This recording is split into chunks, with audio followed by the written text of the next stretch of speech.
Assalamualaikum warahmatullahi wabarakatuh. Perkenalkan, nama saya Wanti Rostika. Saya mahasiswi dari Amik Citra Buana Indonesia, jurusan Manajemen Informatika.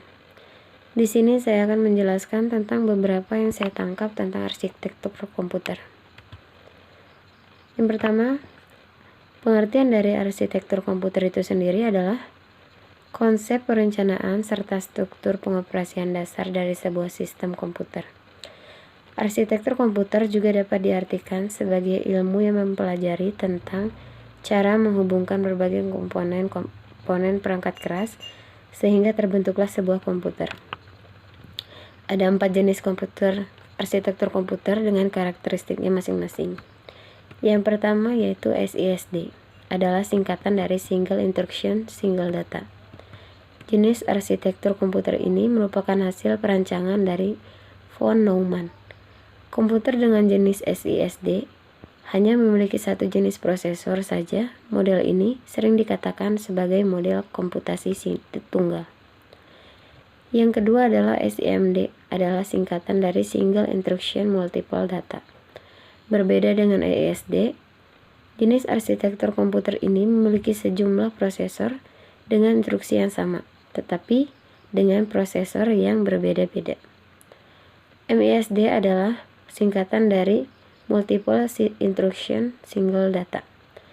Komputer MISD memiliki banyak prosesor dengan instruksi berbeda, tetapi pengolahan datanya sama. MISD merupakan kebalikan dari SIMD. Yang keempat, MIMD adalah singkatan dari Multiple Instruction Multiple Data. MIMD memiliki banyak prosesor dengan instruksi serta pengolahan data yang berbeda. Jenis komputer yang memiliki MIMD bisa menjalankan beberapa aplikasi yang membutuhkan kinerja yang tinggi. Selanjutnya adalah fungsi dari arsitektur komputer itu sendiri. Arsitektur komputer berfungsi sebagai perancangan awal komputer dengan menggunakan bahasa pemrograman. Arsitektur komputer masih memiliki beberapa fungsi lainnya, yaitu perancangan awal komputer. Artinya komputer disusun dan dirancang sebaik mungkin agar kinerjanya maksimal. Perancangan ini juga bertujuan untuk mengetahui hal-hal yang kurang atau yang perlu diperbaiki. Fungsi selanjutnya adalah mengontrol komponen yang ada di dalam komputer, yang bertujuan agar kinerja komputer bisa berjalan dengan baik atau maksimal. Fungsi kontrol ini juga bisa membantu pengguna untuk bisa menjalankan banyak pekerjaan atau aplikasi dalam satu komputer. Membantu menentukan aplikasi atau program apa yang digunakan.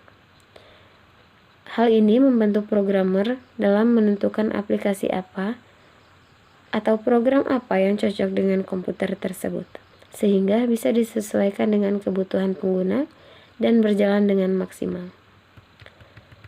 Yang selanjutnya adalah bagian arsitektur komputer, yang dibagi menjadi 4 bagian utama.